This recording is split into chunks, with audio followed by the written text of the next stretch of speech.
What's going on, Cowboys Nation, DMV Fanatics, everybody that's tuning in right now? I just kind of wanted to put a video out because, I had to kind of get something off my chest, right? I was looking at Nick Saban's comments, and I was looking at everybody else's comments as far as NILs, as far as players, as far as bribing, college, and all of that stuff. And I wasn't able to formulate my thoughts until like right now. And so originally I'm thinking, Nick Saban has a point with some of the stuff that he was saying, right? Even though he was dry snitching. And I have a huge problem with him dry snitching. Huge problem with him dry snitching.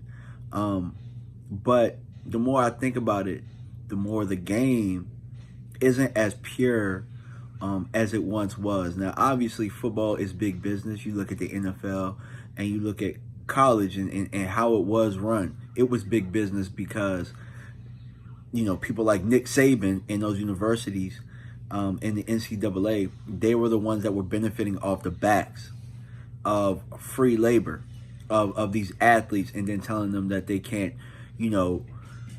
really make money off of their own likeness. Now that the rabbit has got the gun, now it's a problem. Now Nick Saban only has a problem because let's just call it what it is, man. Deion got the #1 recruit, and that's what he's used to. With the way that the old system was run, there would have been no way in hell that a top recruit would have signed to Jackson State over Alabama. So you only have a problem now.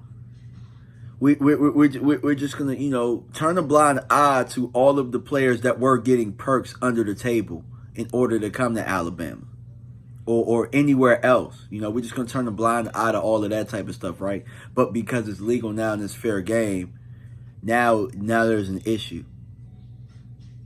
But let's get back to why he has a point.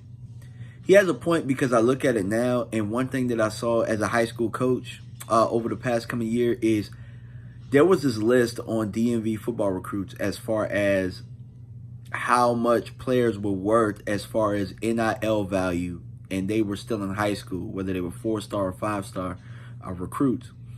And it kind of made me sick in a way. Not sick for the players, because at the end of the day, how can you tell these young guys not to go out there and get that bag? If some of them, if this is their meal ticket, how can you tell them not to take money or to put themselves in a better situation?